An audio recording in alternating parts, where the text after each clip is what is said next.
ഇപ്പോൾ ജില്ലാ പഞ്ചായത്ത് പ്രസിഡന്റ് കൂടി മേരി കൂടി നമ്മുടെ ചേരുകയാണ്. ചേച്ചി, എത്ര ആളുകൾ എന്നുള്ളതിനെ കുറിച്ചൊരു വിവരങ്ങൾ നമുക്ക് ലഭ്യമാക്കാൻ? ഇപ്പോൾ ആളുകൾ പറയുന്നത് 40 ആളുകൾക്കുള്ള ഉച്ചഭക്ഷണം ഇവിടെ നിന്ന് മേടിച്ചിട്ടുണ്ടായിരുന്നു എന്നാണ് പറയുന്നത്. അപ്പോൾ 40 ആളുകൾ അതിൻ്റെ അകത്ത് പണിയെടുത്തിരുന്നു എന്നുള്ളത് ഉറപ്പാണ്. അതിലൊരു 3-4 ആളുകൾ വെള്ളം കുടിക്കാനൊക്കെ ആയിട്ട് പുറത്തേക്ക് പോകുന്ന ആളുകൾ മാത്രമാണ് രക്ഷപ്പെട്ടിട്ടുള്ളത്. ഇവിടെ കൊണ്ടുവന്ന് കഴിക്കുകയാണ്. അതുകൊണ്ടാണ് അവർ പറഞ്ഞത് 40 ഭക്ഷണം മേടിച്ചിട്ടുണ്ടായിരുന്നു. അപ്പോൾ 40 പേര് ഇവിടെ ജോലി ചെയ്യുന്നു എന്നുള്ള ഉറപ്പാണ്. അതിലൊരു 3-4 ആളുകൾ ഉച്ച നേരം ആയതുകൊണ്ട് വെള്ളം കുടിക്കാനും ഒക്കെ ആയിട്ട് പുറത്തേക്ക് പോയ ആളുകൾ അവരാണ് പറഞ്ഞത് 30-40 ഇടയ്ക്ക് ആളുകൾ വർക്ക് ചെയ്തിരുന്നെന്ന് പറഞ്ഞത്. അതിലിപ്പോൾ 5 പേരുടെ മരണം സ്ഥിരീകരിച്ചു. 3 ആള് ഭയങ്കര സീരിയസ് ആയിട്ടും കിടക്കിരുന്നു. ഞാൻ ആശുപത്രി ചെന്നപ്പോൾ സതീഷിനെ കണ്ടിരുന്നു. ഞാൻ ഇതിന്റെ ലൈസൻസിക്ക് ഒന്നും പറയാൻ പറ്റുന്നില്ല. വിളിച്ചാൽ വിളി കേൾക്കുമെന്ന് മാത്രമേ ഉള്ളൂ. കൈയും കാലും എല്ലാം നന്നായിട്ട് പൊള്ളിയിട്ടുണ്ട്. അതെ, ഭയങ്കരമായിട്ട് പരിക്കേറ്റിട്ടുണ്ട്. ആളെ ഞാൻ കയറി കണ്ടു. അപ്പോൾ ആള് കൈയും കാലും എല്ലാം നന്നായിട്ട് വെന്ത് പൊള്ളി തൊലിയെല്ലാം അമർന്നിരിക്കണം. ശരീരം മൂടിയിട്ടേക്കണോണ്ട് ശരീരത്തിൽ ബാധിച്ചിട്ടുള്ള എനിക്കറിയാം. വിളിക്കുമ്പോൾ ആള് മൂളുന്നു. അതിന്റെ ലൈസൻസിയെ അവർ കണ്ടു എന്നാണ് പറയുന്നത്. അവർ കണ്ട് സംസാരിച്ചിരുന്നു ലൈസൻസിയെ.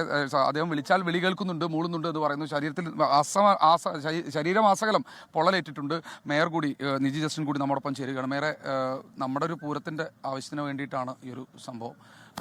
കുറച്ചധികം ആളുകൾ ഉണ്ടെന്ന് പറയുന്നു. എന്താണ് ഒരു മേയർക്ക് കിട്ടുന്ന വിവരങ്ങൾ എന്തൊക്കെയാണ്? അതെ, വളരെ ദാരുണമായൊരു സംഭവമാണ് ഇന്നിവിടെ നടന്നത്. തിരുവമ്പാടി വിഭാഗത്തിന്റെ വെടിമരുന്ന് ശാലയ്ക്കാണ് തീ പിടിച്ചിരിക്കുന്നത്. അവിടെയാണ് ഈ അപകടം ഉണ്ടായിരിക്കുന്നത്. ഞങ്ങളെല്ലാവരും ഇപ്പോൾ സംസാരിക്കുന്ന അപകട സ്ഥലത്ത് നിന്നുകൊണ്ടാണ്. തീ അണയ്ക്കാൻ ഇനിയും സാധിച്ചിട്ടില്ല. വെടികൾ പൊട്ടിക്കൊണ്ടിരിക്കുന്നു. ഏകദേശം ഒരു 8ഓളം പേര് മരണം സ്ഥിരീകരിച്ചു എന്നാണ് മനസ്സിലാക്കാൻ സാധിച്ചത്. 9ഓളം പേരുടെ നില അതീവ ഗുരുതരമാണ്.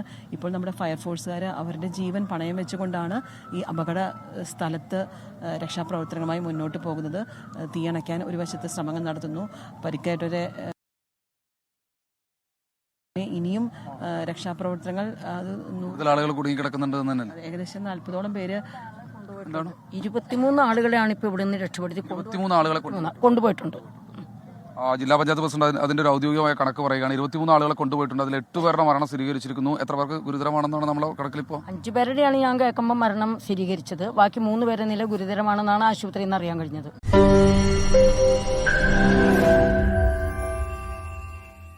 ലോകത്തെവിടെയായാലും ഏത് സമയത്തും 24 വാർത്തകളും ഓഗ്മെന്റഡ് റിയാലിറ്റി പാക്കേജുകളും എക്സ്പ്ലെയിനറുകളും വിശദമായി കാണാൻ ഞങ്ങളുടെ യൂട്യൂബ് ചാനൽ നിങ്ങൾക്ക് സബ്സ്ക്രൈബ് ചെയ്യാം.